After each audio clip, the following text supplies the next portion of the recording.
ولا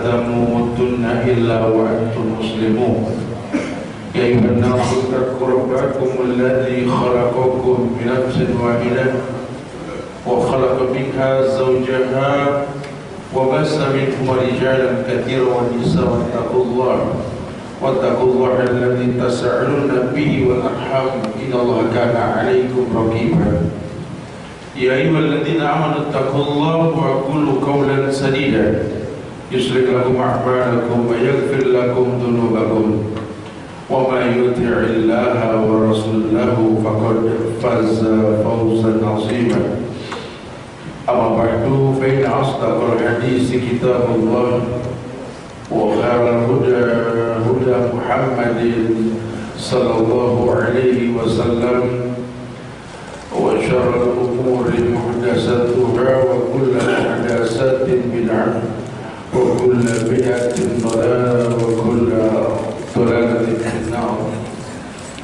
Ma'asyiral muslimin wal muslimat, sidang majlis yang Allah muliakan dunia dan akhirat, alhamdulillah izin Allah kita bisa berkumpul di masjid yang mulia ini, di Kementerian Komunikasi. Semoga Allah berikan kemudahan buat kita untuk bisa menjadikan hari ini lebih baik ketimbang hari yang akan datang insyaallah. Jamaah yang Allah muliakan, Rasulullah SAW diutus oleh Allah kepada umat akhir zaman ini untuk mengajarkan kaifiyatul ibadah, cara atau sikap kita beribadah dalam agama, sehingga tak berkhilaf kita walaupun berbeda golongan, partai dan mazhab. Kita meyakini walaqad kana lakum fi rasulillahi uswatun hasanah, telah ada suri teladan yang terbaik pada Rasulullah SAW. Maka mulailah kita belajar mengerti bahwa kalau memang kita tercipta untuk beribadah, sebagaimana ayat Allah firmankan, "Wa khalaqtul jinna wal insa illa liya'budun." Tidaklah kuciptakan jin dan manusia kecuali untuk beribadah. Artinya bahwa memang tidak ada fungsi lain Allah ciptakan manusia kecuali untuk beribadah kepada Allah. Maka secara umum kita akan mengatakan seperti ayat yang disampaikan, "Qul inna sholati wa nusuki wa mahyaya wa mamati lillahi rabbil alamin la syarika lahu."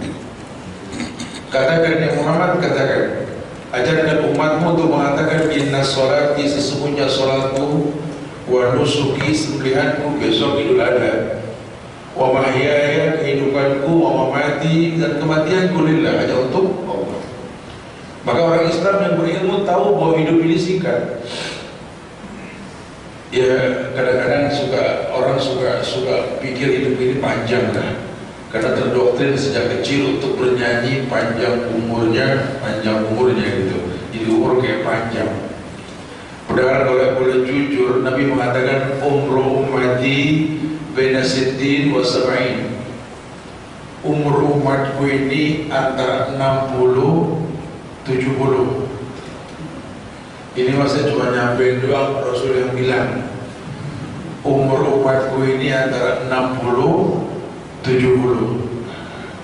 Aku nuzakan ditarik sedikit yang lebih dari 70. Ada tapi sedikit. Mudah-mudahan kita tergolong yang sedikit. Amin.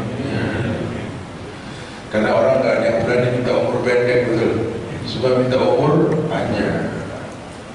Walaupun kadang-kadang dikasih panjang, takut sendiri tak. Ada di pojokan masjid orang angkat tangan, ya Allah panjangkan umurku ya Allah, ya Allah panjangkan umurku ya Allah. Kita kan sebagai anak bangsa, satu nusa, satu bangsa, satu bahasa Indonesia, ngelihat saudara kita sebangsa ini berdoa minta umur panjang, kesian dong. Kalau kita nggak bantuin doa, betul, kita bantuin, ya Allah ini orang minta umur panjang, kasih 200. Apa minta umur panjang? 200 gitu.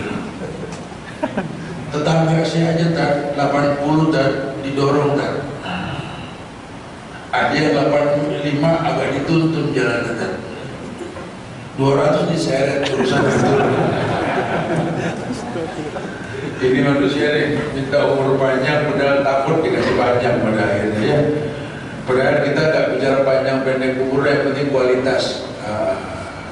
Makanya supaya semangat kita greget belajar ini ke depan, kita perlu tahu nih umur sebentar. Bayangan Rasul Sintin Wasaba'ina 60-70 itu kan kalau dari lahir. Nah kan kita udah setengah jalan ya, ada yang lebih betul.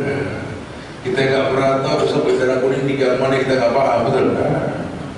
Apalagi kita orang Islam berkeyakinan masa yang singkat ini bukan untuk disia-siakan. Karena kata ulama 60-70 tahun perhitungan langit cuma sejam setengah.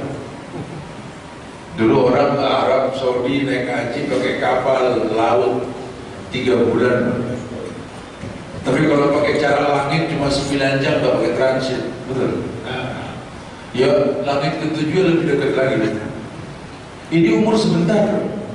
Makanya supaya ini umur nggak sia-sia, coba deh. Jangan-jangan memang kita udah banyak buang umur nih. Mudah-mudahan umur yang singkat ini nggak terbuang lagi nih. Yuk kita coba hitung-hitung umur deh kalau begitu.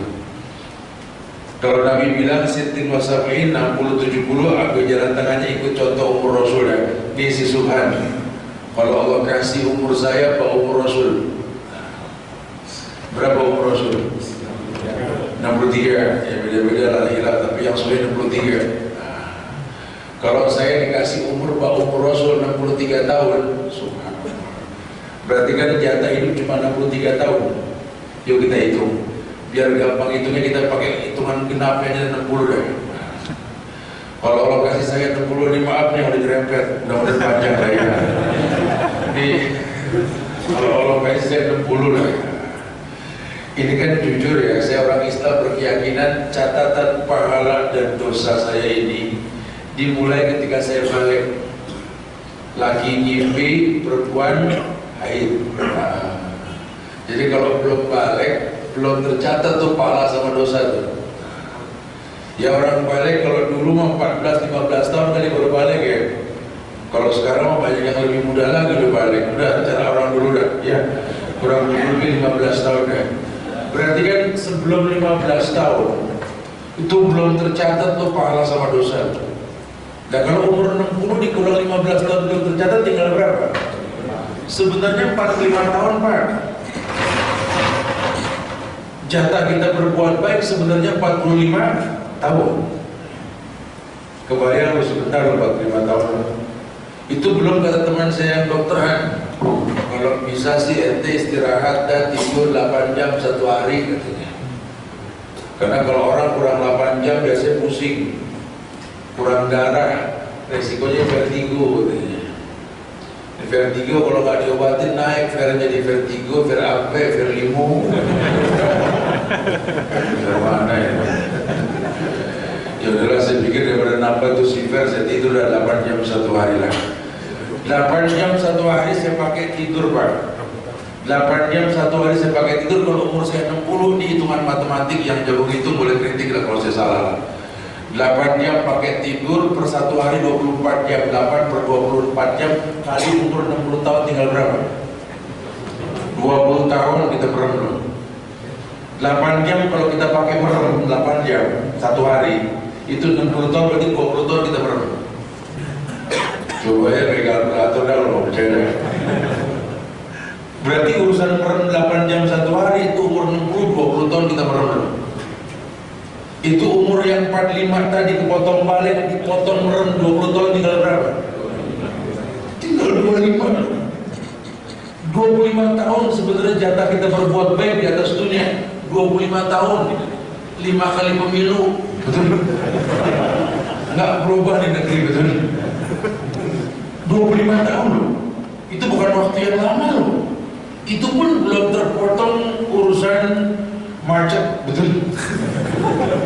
Ini Anda tinggal di kawasan, Masya Allah ya, yang urusan berangkat kerja 2 jam, pulang 2 jam, betul? Di tengah-tengah nih kita di sini nih, Medan Merdeka Barat, betul ya? Sudirman Tamrin, mau kita ke Harmoni, Cideng, mau ke arah apa, Kelapa Gading, urusan macet, jalan 2 jam, pulang 2 jam, 4 jam urusan macet 1 hari, betul? Lah kalau 4 jam macet per 24 jam kali 60 kan 10 tahun urusan macet, betul?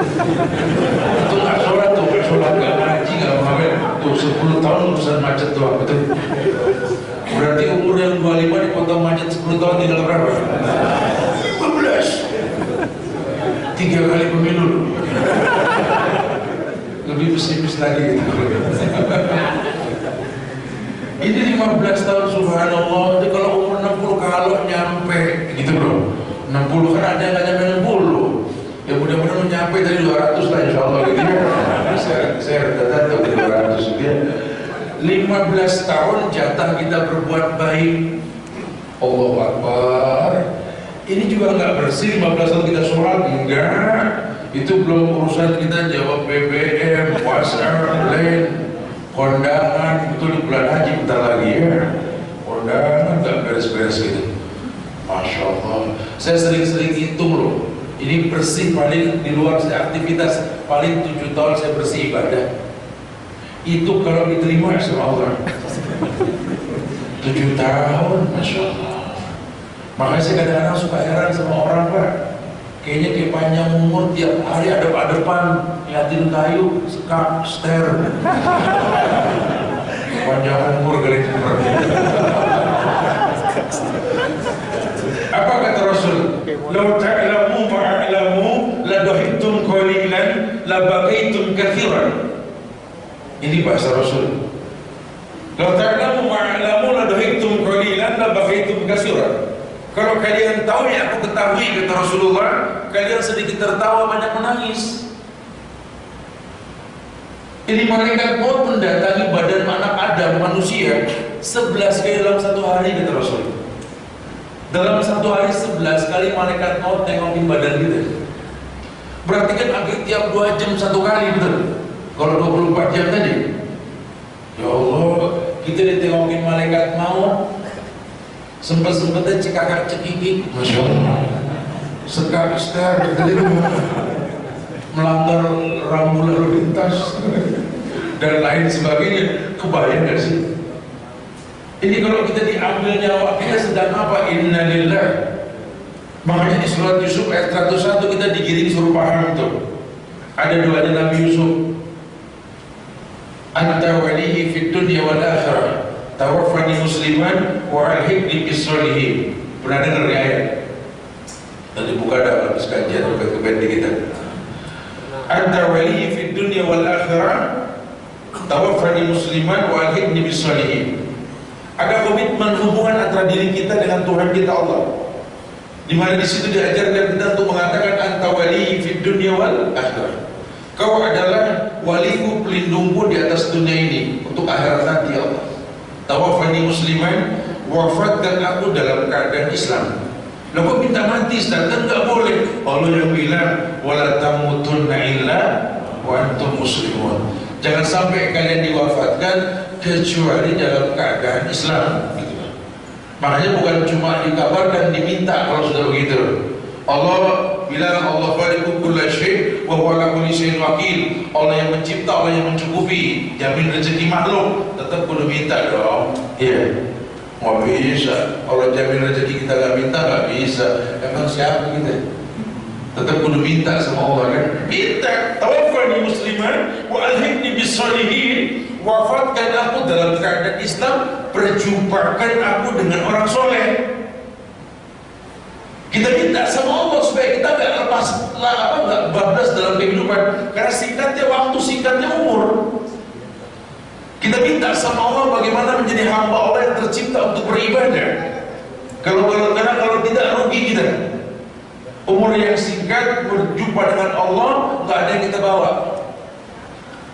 Apa sih kata Rasul? Mali wa mali dunia innama masal dunia karra'in ra'at tahta zilali sajarah. Innama dunya ma'akala fa'afna wa labisa fa'abla fatasaddaqu fa'anda wa masibadalik fadhahibun wa tarikuhu linnas. Ini cara Rasul itu tentang dunia. Beliau mengatakan, apa diriku dibanding dunia ini, kata Rasulullah. Kalau diumpamakan diriku dengan dunia ini, lihat tuh, ada pengembala yang numpang istirahat di bawah pohon yang rindang, lihat. Yang namanya ngadem di bawah pohon, nggak mungkin dong forever, nggak mungkin dong selamanya di situ, ya. Nah, wong ngadem cuma numpang lewat doang. Nah, Nabi mengatakan, aku itu pengembala itu. Adapun pohon yang rindang itu dunia. Enggak merasa punya dunia karena dia tahu dunia mata'ul ghurur, dunia ini betul-betul menipu. Apa sih yang membuat kita megangin dunia? Kan begitu bahasanya. Kalau dibilang kerja memang wajib, apalagi orang laki, betul. Tapi bukan untuk jadi sombongnya. Karena jujur ketika ayat mengatakan bahwa kulan naqussu 'alaika min amri rasul man sabbita bihi fuada. Telah ada kisah para nabi dan rasul dalam Quran. Kalau kamu baca, pelajaran buat kamu. Sebenarnya ujian dan masalah hidup kita ini orang dulu pernah ngalamin.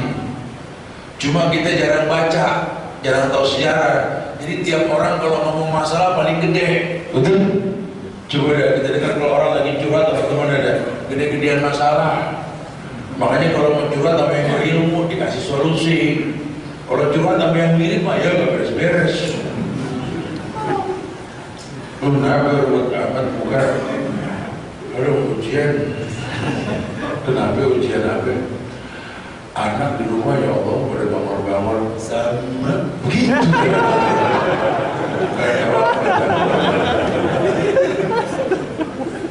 Ya, nanti kenapa buat? Ya Allah bini kan, aduh ampun bini ya Allah ujian dari depan kita mah iya nggak ada kita ya ianya pakai syukur ke matobia jadi panjang.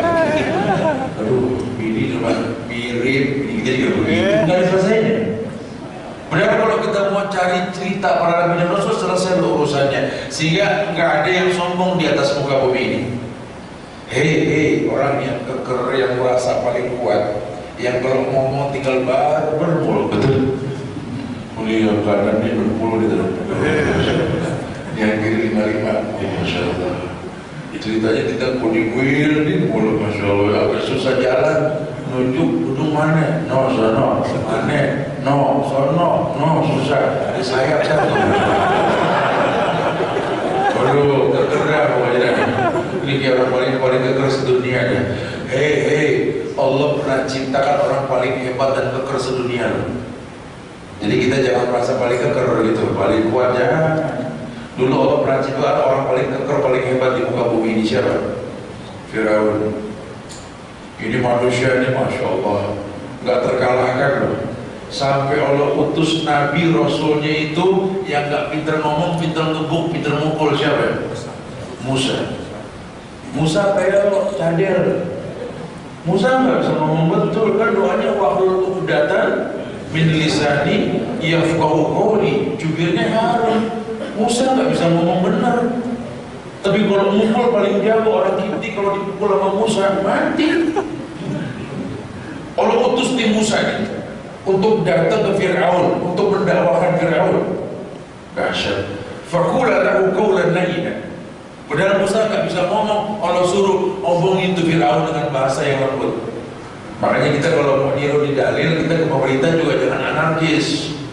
Karena pemerintah kita sama Fir'aun nggak selevel betul. Kalau Fir'aunnya suruh pakai bahasa yang baik kok. Ini maki-maki pinggir jalan, maksudnya nggak ada bahasa agama seperti itu. Jujur loh, cuma Musa yang bisa menghadapi Fir'aun. Pernah dengar kan Musa lawan Fir'aun? Pernah dengar? Siapa yang menang? Musa lawan Fir'aun, siapa yang menang? Fir'aun, Musa. Yang diundang Fir'aun siapa? Musa. Yang dikejar siapa? Musa. Berarti yang kalah siapa? Sudah nggak apa-apa, jujur kita di sini. Cuma kan Allah suruh itu tongkat membelah laut, betul? Jadi mukjizat, kebelah dah laut. Tuh. Musa nyebrang, ya kan? Salahnya Firaun nyusul, sih salahnya di sini. Tapi jujur, ya, Firaun mati karena Allah tolong Musa. Itu saking kuatnya Firaun tuh. Makanya kita nggak ada sujud buku Firaun. Allah pernah ciptakan orang paling ganteng sedunia. Yang merasa ganteng, yang nyisir mulu ya. Kita ingetin nih, Allah pernah ciptakan orang paling ganteng ganteng sedunia. Siapa namanya? Ojo Yusuf. Ojo malah gak kontak Yusuf. Allah ciptain Nabi yang namanya Yusuf. Yang Rasul ketika Isra Mi'raj ini ngelihat Yusuf di langit yang keempat. Kata Rasul, kulihat saudaraku Yusuf di langit yang keempat ketika Isra Mi'raj.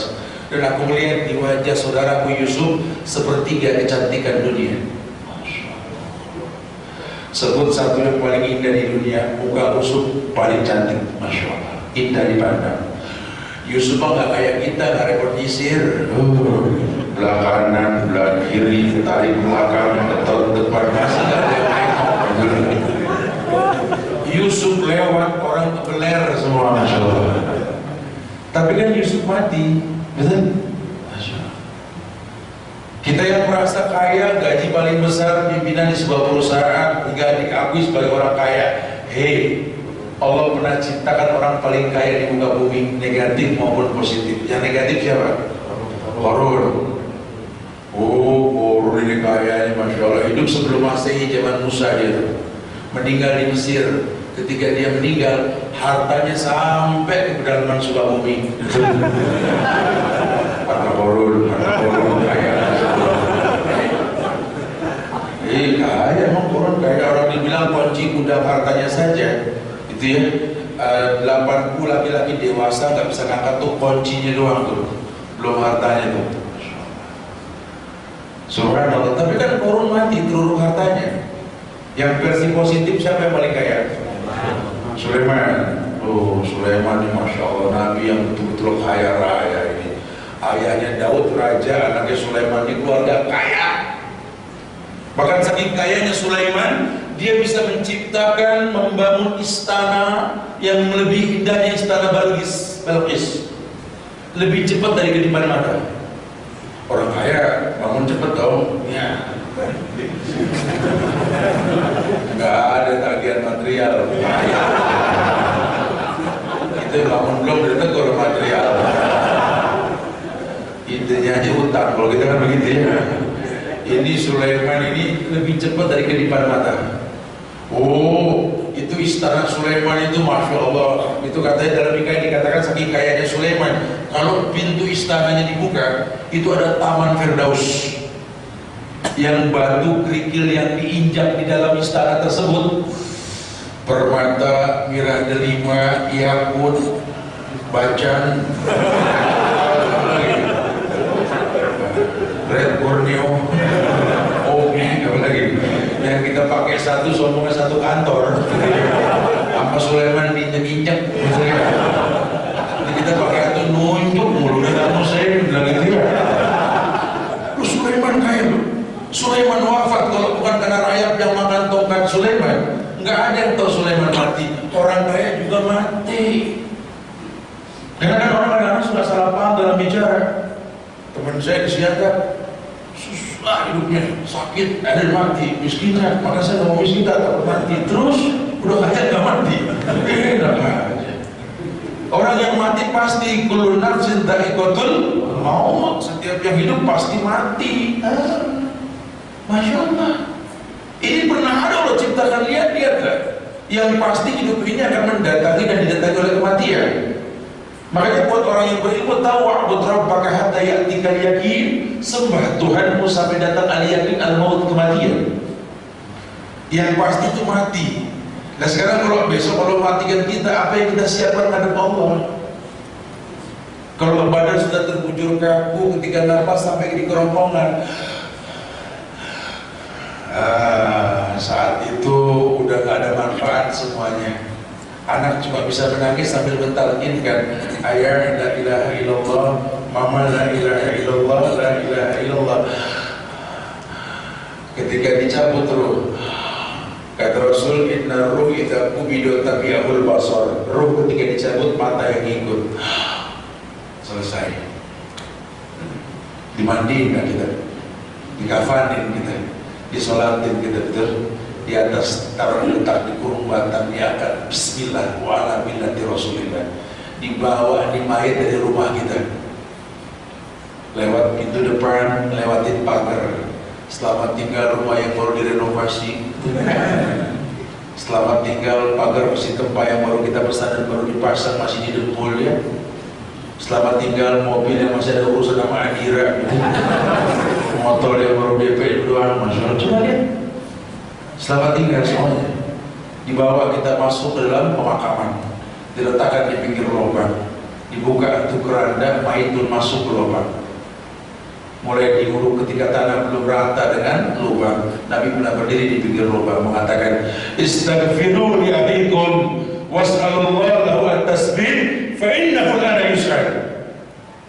Ini sabda Rasul. Atau bisa buka pada tafsir surat Ibrahim ayat 27 ketika Allah berfirman, yusabbitullahu alladhina amanu bil qawli sabit fil hayati dunya wa fil akhirah. Allah tasbitkan sudah. Ini mayit di lubang kubur, diuruk tanah belum rata, itu tanah diuruk, udah Nabi mengatakan istaghfiru li ahikum was'alullah lahu at-tasbih fa innahu la yus'al. Doa yang hadir kata Rasul, mintakan ampun buat saudaramu ini, mintakan kemantapan hati untuk bisa menjawab pertanyaan kubur. Fa innahu la yus'al, dia sedang ditanya, tidak nunggu 7 langkah mayit ditanya. Yang ditanya apa? Tentang siapa rohmu, siapa nabimu, apa kitabmu. Oh gitu doang, agama kita apain aja, nggak bisa begitu. Karena itu aplikasinya butuh. Karena bukan man rabbuka Allahu rabbi, ya aplikasinya bagaimana? Karena kita mengatakan Allahu rabbi, rububiyahnya Allah, paham nggak rububiyahnya Allah? Jangan-jangan kita nggak paham. Kenapa? Karena kita beragama Islam, bertuhankan Allah, tapi beribadah tidak kepada Allah. Mungkin jika ketika kematian mendatangi kita masuk ke liang lahat, pertanyaan itu nggak seperti yang kita amalkan di dunia. Itu nggak mungkin bisa kita jawab. Ditanya man rabbuka Allahu rabbi, kadzabta, kata malaikat, kau berdusta. Di sini kau katakan Allah Rabbmu, kenyataannya bagaimana? Kamu orang yang percaya dukun, paranormal, hidupmu terikat dengan janji-janji indah pada horoskop bintang-bintang, baru buka usaha datang ke dukun minta diaur nih beras kuning, beras putih. Coba lihat, wafat isim kau tempel di depan warung yang kau buka, yang tulisannya cuma yang nulis sama setan yang paham betul.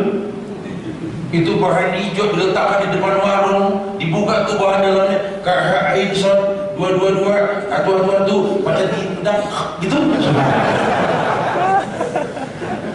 Kalau letakkan di leher, kalau di dompet, demi Allah, inna ruqa wat tamaim wat tiwala syirkun.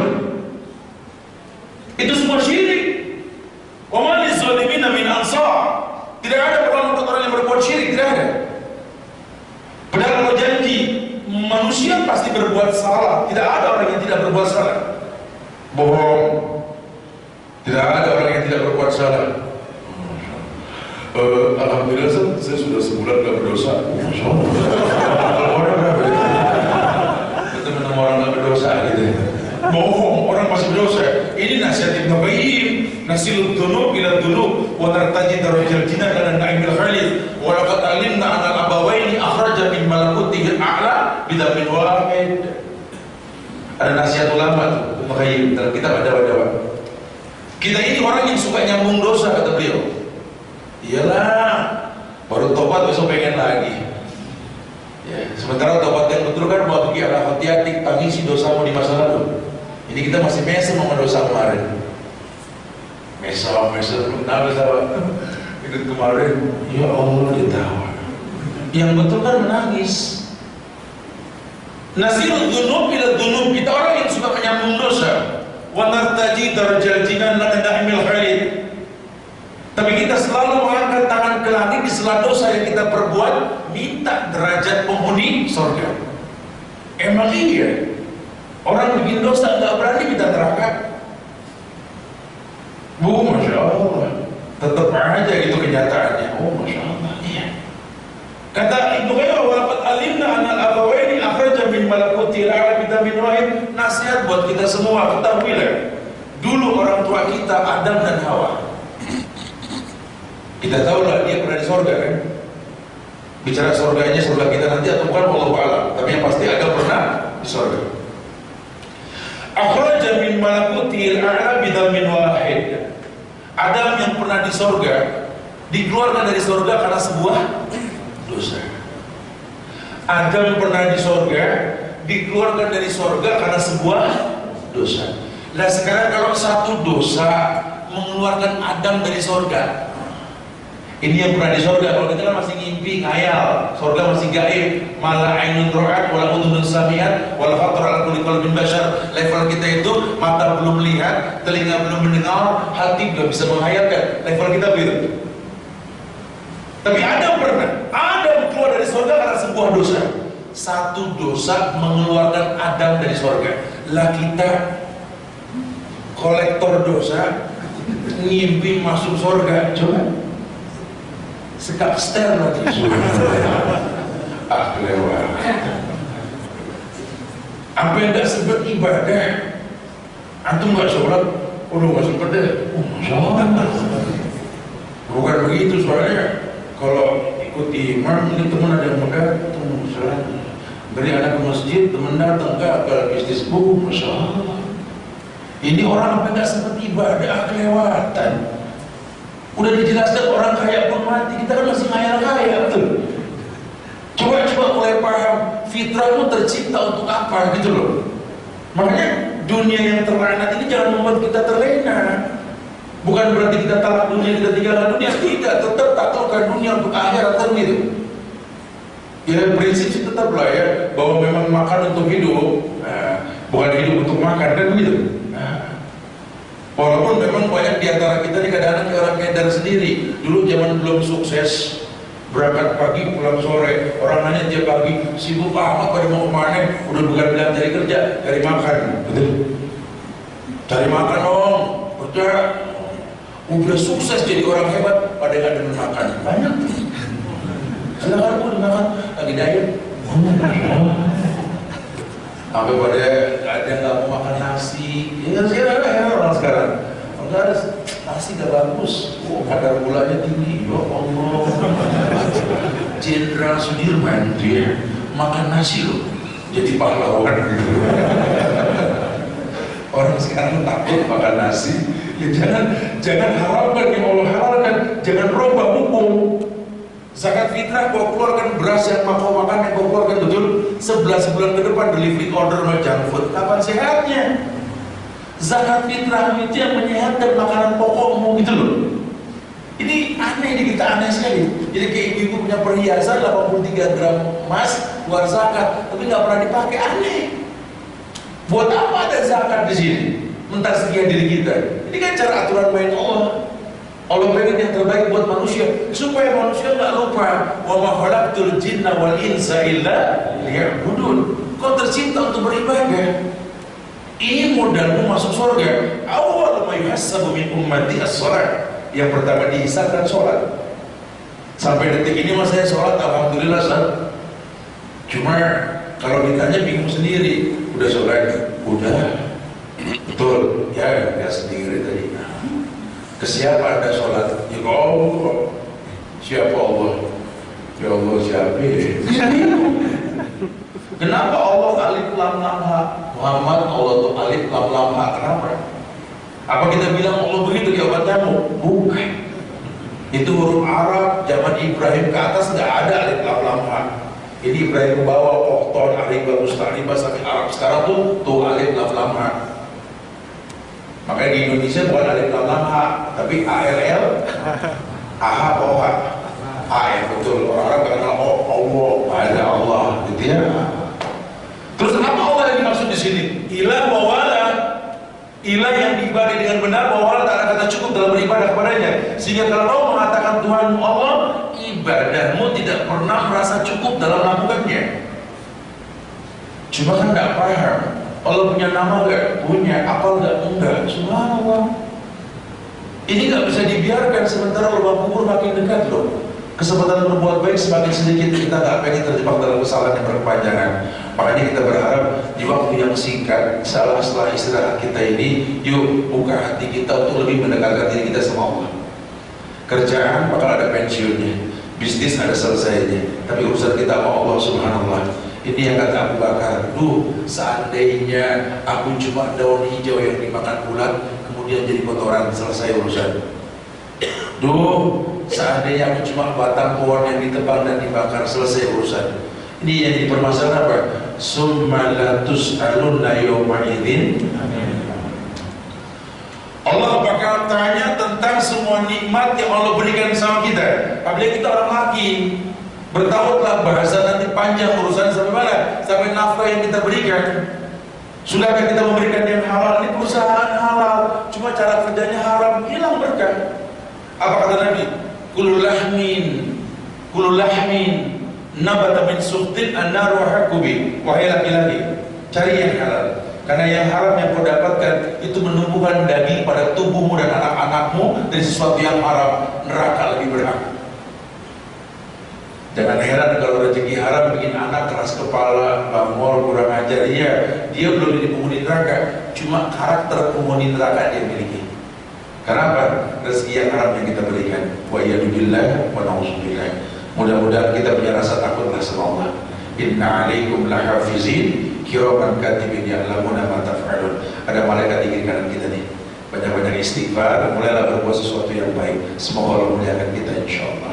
4 menit ke depan sebelum jam 1 yang mau ditanyakan silakan. Akhirul da'wana alhamdulillahirabbil alamin. Fadhal.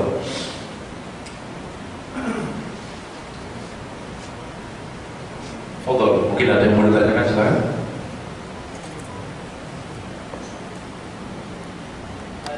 Fadhal, silakan. Waalaikumsalam warahmatullahi wabarakatuh. Pertanyaan tadi. Iya. Itu yang benar yang kalau kita dengar ditarkin sama Aduh. Pemahaman orang tentang talqin ini katanya si mayit diajarin kalau masuk lubang. Entar kalau malaikat tanya man rabbuka jawab aja Allah gitu ya. Jadi kesalahan Pak. Lakinu mautakum la ilaha illallah. Pada zaman sahabat diterjemahkan bimbing si mayit sampai la ilaha illallah akhir kalimat. Karena kelanjutan hadisnya man kana akhiru kalamihi la ilaha illallah dakhalal jannah. Barang siapa yang akhir kalimat la ilaha illallah. Ya kalau mayit baru nggak bisa diajak ngobrol. Nah kita masuk ke kuburan kan ucap salam betul. Assalamualaikum ahlal kubur. Kita tahu hukum salam kan. Kalau ada orang ucap salam itu fardu kifayah menjawabnya betul. Artinya wajib dijawab. Nah kalau salam buat mayit nggak wajib jawab. Assalamualaikum ahlal kubur. Kalau dia jawab repot. Ngobrol tuh mayit. Nah, ya makanya sebelum meninggal talqin itu yang dimaksud. Ya la ilaha illallah, la ilaha illallah. Bukan dipakai-pakai, bukan dibacain Quran, bukan. Nabi yang bilang qiraatul Quran indal mayit laisa lil mayit fa inna malil qari. Bacaan Quran untuk mayit bukan untuk mayit tapi untuk yang baca. Daripada nangis ngegerung nih mayit mau meninggal ke kamar dan ngaji masih mending deh. Bukan buat si mayit. Mayit cuma butuh talqin. Ajarkan la ilaha illallah. Karena orang yang akhir kalimat la ilaha illallah surga jaminannya. Doa anak masih masuk ke lubang kubur, sedekah yang berkepanjangan, ilmu yang bermanfaat kan begitu ya. Wallahu a'lam bishawab. Fadhal atuna. Fi kapan kamu tahu? Kualitas yang meningkat. Iya. Terus bagaimana konsep itu memperpanjang kehidupan? Masya Allah. Ini konsepnya 2 jam lagi ke depan konsep berpanjang berkata. Ya, nanti bisa dibuka di YouTube sesuai wazir manajemen umur. Ada nanti 2 jam itu bahasannya. Tapi umum saya sampaikan saja secara global bahwa khairun nas man tala umruhu wa hasuna amaluhu. Sebaik-baik manusia yang baik perbuatannya, panjang umurnya dan baik perbuatannya. Nah kalau dibilang baik perbuatannya, sesuatu yang dikatakan baik tidak baik kecuali merujuk pada hujjah dan dalil. Yang dimaksud qala Allah wa qala Rasul. Bicara agama kita nggak bicara menurut pendapat saya, kata guru saya tidak. Tapi agama itu firman Allah dan sabda Rasul. Itu yang paling pertama. Sehingga umur kita ini bisa bermanfaat. Kenapa? Karena setiap ibadah di Islam itu panjang urusannya. Ada bekasnya. Syahadat kita berbekas, terjaga kita di umur kita karena syahadat. Sholat kita tanha anil faksa wal munkar, betul? Zakat kita mentazkiyah diri kita, tolak bala. Apa sedekah tuliul bala. Puasa kita ghufir lahu ma taqaddama min dzambi, dihapuskan dosa yang telah lampau. Umroh haji laisa lahul jazaa ilal jannah. Jadi efeknya dahsyat. Seluruh ibadah yang kita lakukan akan membuat kita makin baik kalau kita betul melakukannya. Makanya memang yang paling betul konsepnya umum, berilmu sebelum berkata dan beramal. Barakallahu fiik, insyaallah. Terikat dengan waktu atau ada kegiatan yang lain, mudah-mudahan manfaat yang disampaikan. Minta maaf kalau ada kekurangan, kesyukuran hanya milik Allah. Mudah-mudahan Allah istiqomahkan kita di atas sunnah. Atau mungkin anak-anak muda yang mau perpanjangan bahasan, nanti malam kita akan bahas panjang di Rabbanian di Masjid Agung Al-Azhar. Setiap malam Kamis itu ribuan anak-anak muda Jakarta kumpul. Kita akan kajian dengan bahasa yang apa? Boleh satu nggak? Terserah, punya waktu. Betul. Assalamualaikum warahmatullahi wabarakatuh. Waalaikumsalam. Kalau diperhatikan di masyarakat kita dalam hal mengangkat kubur jenazah, itu kan dalam hadis ada, janganlah kamu menginjak kubur, duduk dan menulis. Betul. Kebanyakan masyarakat ini ada yang injak, duduk. Nah, sedangkan dalam Rasul tidak boleh diinjak, harus dengan tangan. Bagaimana hukumnya dan bagaimana tata cara dalam penguburan? Misalnya. Ya, kita pengen membahas cara kubur tambah sejam lagi nih sebenarnya kalau kita di Madinah, Mekah Madinah, kita ke Baki atau kita kemana, boleh tuh kita di sini Pak, kita bikin apa pelanggar gitu ya, aturan-aturan ziarah kubur itu mahal sebenarnya. Ya bahwa memang di Islam ini diperintahkan kita untuk berziarah kubur. Banyakin ziarah lagi. Zurul kubur tuzakirul kumul maut. Banyak ziarah yang mati bagus. Lalu ziarah. Perempuan adalah larangan. Karena memang nggak diperbolehkan kalau sekarang dia merengek kalau perempuan. Jadi ada masuk ke lubang kubur, masuk kuburan, pemakaman umum, itu kita mengucap salam. Kemudian adab yang kedua melepas sendal. Kalau memang kuburan terjaga, sehingga perintah menjaga kuburan di situ. Tapi kalau kuburan nggak terjaga, darul mafasid muqaddam ala jalbil masalih, mencegah yang buruk terjadi lebih dikedepankan supaya nggak timbul mudarat pakai sendal. Tetapi jangan injak kuburan. Jangan duduk di atas kuburan. Ya. Kemudian sampai di pemakaman tujuan kita menghadap kiblat, berdoa bukan menghadap kuburan. Ini kesalahan kita, ngelilingin kuburan. Berdoa menghadap kuburan itu salah. Berdoa menghadap kiblat. Doakan kalau itu orang tua kita, tetap Rabbil firli wali walidayya, atau Allahumma gfirlahu atau Allahumma gfirlah dan seterusnya. Gitu ya. Menghadap. Bukan ada dialog, kita dialog sama makam. Yang tua biasa itu yang batu nisan tuh, yang lain loh. Assalamualaikum mak, ini pada ngumpul nih mak. Oh. Mak baik. Oh. Kalau baik nyaut baik, orang itu. Assalamualaikum warahmatullahi wabarakatuh. Kita tutup kafaratul majlis. Subhanallah wa bihamdihi, asyhadu an la ilaha illa anta, astaghfiruka wa atubu ilaik. Assalamualaikum warahmatullahi wabarakatuh.